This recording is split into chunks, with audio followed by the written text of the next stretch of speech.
never made it, but I know what it takes. I'm motivated by a mix of emotion. Got my statement, and I'm reading it slow so I can understand it fully. Appreciate my standing, go out of this world and right on time. Oh, never in my life have I seen the sky light up like this. I'm far away from Earth and I wanna know if you exist. Mission control, do you read me? Send me my coordinates lately. Mission control, am I drifting? Tie me to someone who will love me, yeah. Wait, I think I'll last a bit longer. Fine. Welcome everyone. Welcome everyone. Welcome everyone to another Ref Brandon and the Todd family YouTube video. Wherever you are, whatever you may be doing, thank you so much for making Ref Brandon and the Todd family a part of your day. We always greatly appreciate it. Happy Friday to you. I hope everybody is ready for the New Year's weekend, and I'm sure you are. I know most people are off today all the way and through Monday, if not farther than that. But what a way to kick off 2024. We'll talk about that coming up in a couple of minutes. But first, let's talk about tomorrow night. That's right, coming up tomorrow night, December 30th, on the eve of New Year's Eve. See what I did there? We have AEW World's End, which is going to take place in Long Island, New York. 10 matches altogether, but I'm only going to talk about the 8 that are going to be on the main card, and that is an 8-man tag team match. Sting, Darby Allin, Chris Jericho, and Sammy Guevara versus Ricky Starks, Big Bill, Powerhouse Hobbs, and Konosuke Takeshita. Then we have Miro versus Andrade El Idolo. Speaking of Miro, his wife, formerly known as Lana, of course now she's going by her real name of CJ Perry, was recently in the hospital because she almost lost her finger. If you have a weak stomach, do not check out the pictures because her finger looked brutal, and she says it all started when she got a splinter in her finger, but she was close to losing that finger. Then we have Swerve Strickland versus Keith Lee. Julia Hart versus Abaddon for the TBS title. Christian Cage versus Adam Copeland in a no DQ match for the TNT title. Toni Storm versus Rio for the AEW Women's World Championship.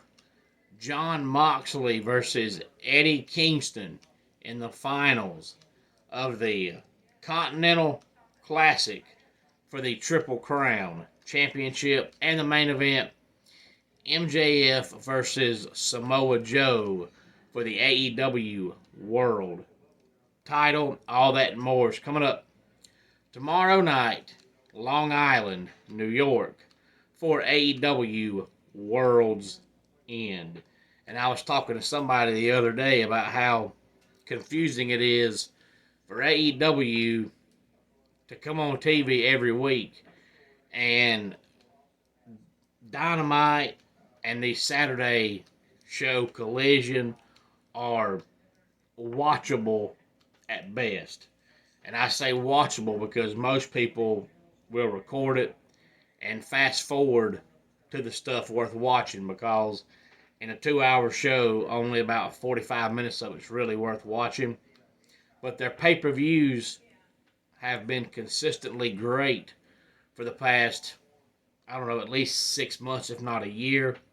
And it's hard to believe that the same guy books the whole entire company, yet the pay per views are great and TV is marginally good. I don't see how you can be so good at booking pay per views but suck so bad at booking TV shows when it's the same people. It just does not make any sense. So get ready for AEW World's End tomorrow night. But what a way to kick off 2024. And I am talking about WWE Day 1, which will take place on Monday Night Raw from the Pachanga Arena. Now, this is the second WWE Day 1 they've had. The other one was a premium live event, and of course, it was so long back, it may have still been called pay-per-view when it came on. But this is basically a premium live event on television, because the card for Monday night is great. And it makes sense because, for one, you didn't have a live Raw this past Monday, so it'd be 2 weeks by Monday that people have got to watch a live Raw. For two, Monday is January the 1st, so you're kicking off the new year with a premium live event card on free television. Only 4 matches announced so far. I feel like they'll have 1 more, maybe 2 more, but we got to remember, this is television, not a premium live event, and to my knowledge, there's still going to be commercials. I haven't heard that it's going to be commercial free, so it's going to be hard to have more than 5 or 6 matches in a 3-hour show when you have to have the commercials. The good thing is, it's not going to be like most Raws. You know, most Raws, you have 4 matches that go maybe 5 minutes apiece, and then you'll have 1 match, usually the beginning of either hour 2 or hour 3, that goes about 15 minutes, and then the main event will go about 25 minutes. This, being a premium live event on TV, every match is going to go at least 10 minutes, if not longer. So they're not going to have any matches where if you have to get up and run to the bathroom and you come back, the match is over. That's not going to happen this week on Raw. But so far on Day 1, we have Becky Lynch going one-on-one with Nia Jax. Tegan Nox and Natalya are taking on Shayna Baszler and Zoe Stark. And the winner of that match becomes the number 1 contender for the Women's Tag Team Championships. Rhea Ripley versus Ivy Nile for the Women's World Championship. And then we have Seth Rollins versus Drew McIntyre for the World Heavyweight Championship. And like I said, I think they're add 1, maybe 2 more, but probably just 1, because these are going to be some good, long matches. So I'm excited about it. So we get to end 2023 with AEW World's End, and we get to start 2024 with WWE Day 1. Any thoughts on either one of those? Please feel free to let me know. Homes for Our Troops is a publicly funded 501c non-profit organization that builds and donates specially adapted custom homes nationwide for severely injured post 9/11 veterans. Since the 2004 inception, nearly 90 cents of every dollar spent has gone directly to our program services for veterans. Visit at hfotusa.org.